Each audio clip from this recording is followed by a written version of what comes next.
हमने देखा है कि कुछ लोग जब आसन पर बैठते हैं तो हमसे कहते हैं कि 30 सेकंड में अपनी बात रखिए, 30 सेकंड में अपनी बात रखिए, और खुद आसन पर बैठ करके लंबा लंबा भाषण देते हैं। हम तो चाहते हैं कि गाजा और इजराइल में जब संघर्ष हो रहा था, क्या विश्व का कोई प्रधानमंत्री ने इजराइल का दौरा किया है? हम सलाम करते हैं ईरान के सर्वोच्च नेता अयतुल्ला खमेनी साहब, जिन्होंने अपनी आपकी तरह अमेरिका के आगे घुटने नहीं टेके, बल्कि उन्होंने शहादत को गले लगाया, और आपने अमेरिका के आगे घुटने टेकने का काम किया। जब विपक्ष की आवाज को दबाया जाता है तो केवल विपक्ष की आवाज नहीं दबती, बल्कि करोड़ों आम आवाम की आवाज दबती। न तेरा है न मेरा है, ये हिंदुस्तान सबका है, नहीं समझी गई ये बात तो नुकसान सबका है।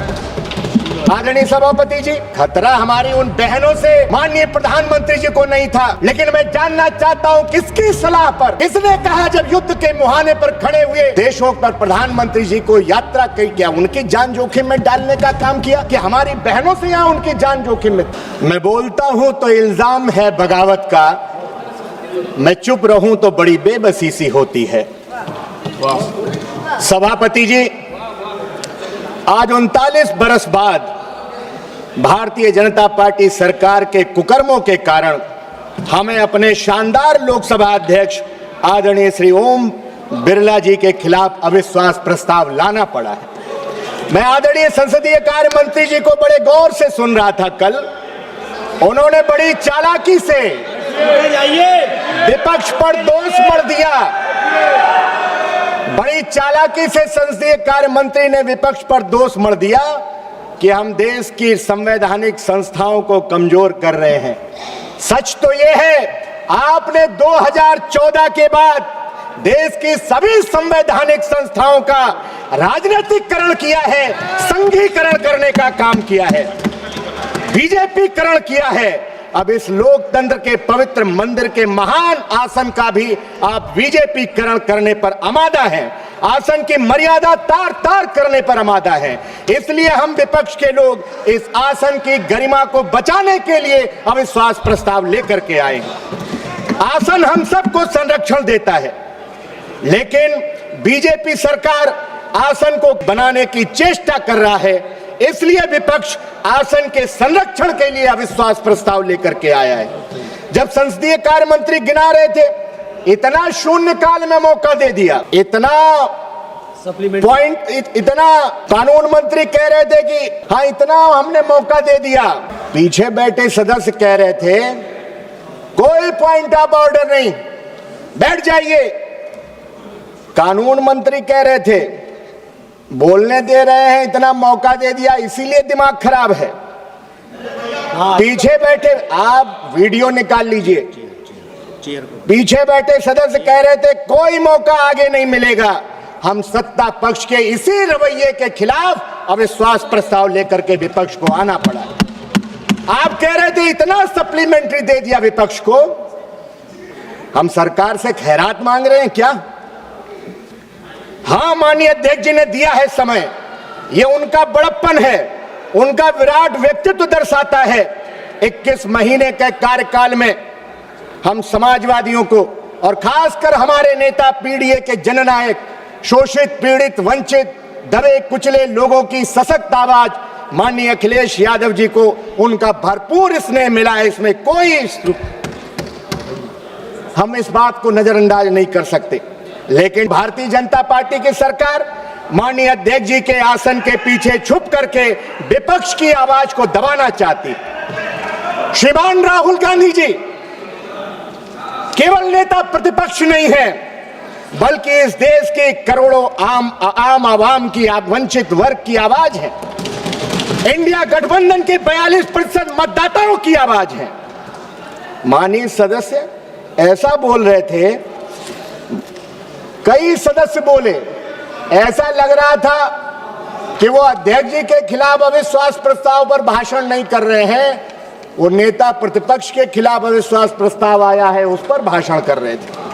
लोकतंत्र केवल बहुमत से नहीं चलता, लोकतंत्र असहमति से चलता है, सवालों से चलता है। जब विपक्ष की आवाज को दबाया जाता है तो केवल विपक्ष की आवाज नहीं दबती, बल्कि करोड़ों आम आवाम की आवाज दबती। हमने पुराने सदन के अंदर श्रीमान अटल बिहारी वाजपेयी जी का भाषण सुना है, कम से कम उनसे सीख ले लेते।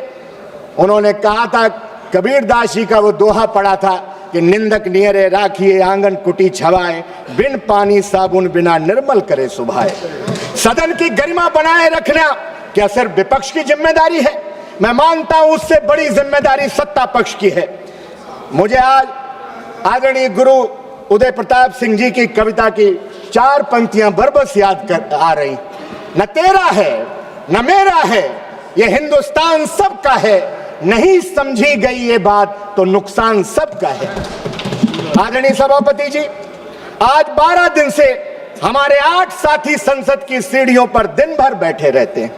मैं मानता हूं आदरणीय अध्यक्ष श्रीमान ओम बिरला जी का मन जरूर द्रवित होगा, क्योंकि जितना 21 महीनों में मैंने उनको जाना है, अगर वो आसन पर होते तो शायद ऐसा फैसला नहीं होता। ये बीजेपी सरकार ने आसन से जबरदस्ती फैसला कराने का काम किया है। आदरणीय सभापति जी, बीजेपी सरकार को बताना चाहिए कि गाजा और इजराइल में जब संघर्ष हो रहा था,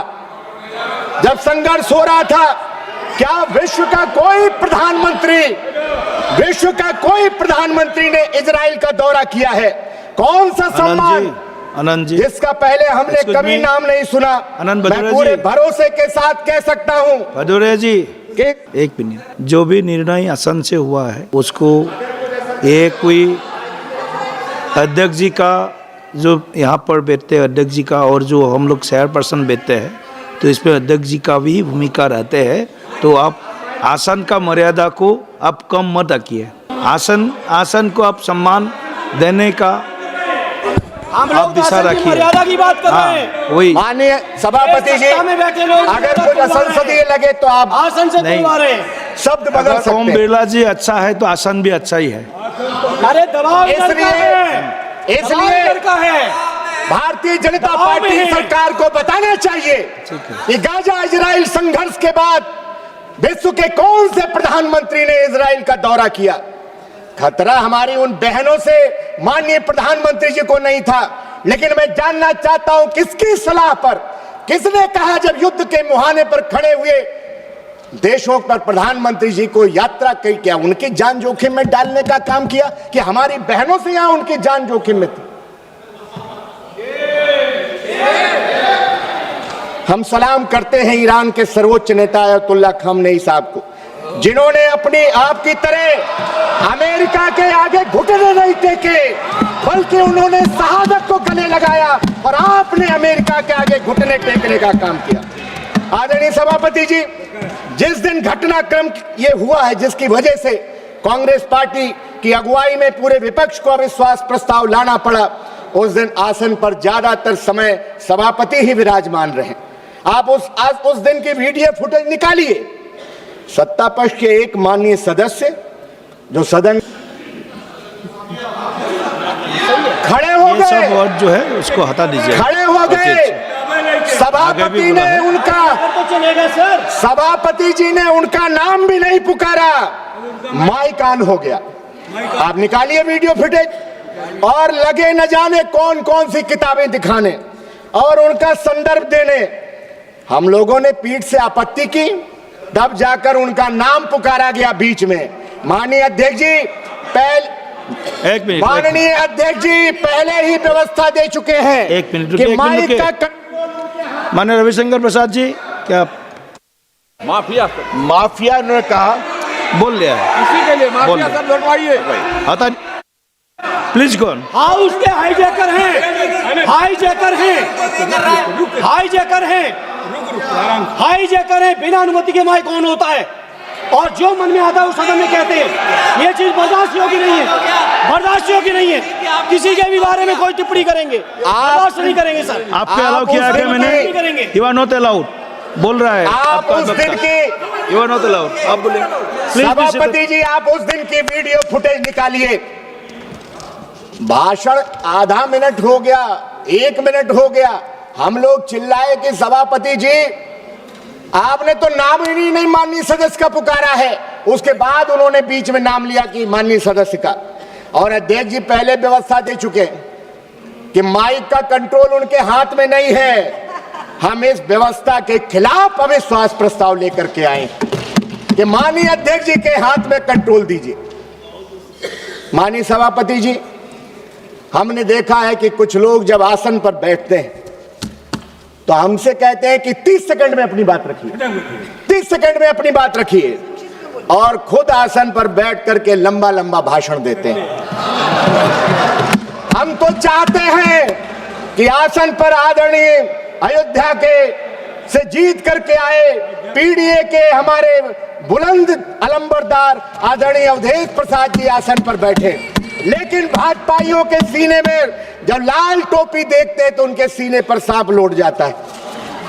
इसलिए आदरणीय सभापति जी, हम पूर्व की सदन की कार्यवाही देखते हैं, सदन का कैसा माहौल था, गौरवशाली परंपराएं रही हैं, बहस का स्तर देखते हैं, और जब आज की स्थिति देखते हैं तो फिर कई सवालात खड़े होते हैं और हम सबको आत्मचिंतन को विवश करते हैं।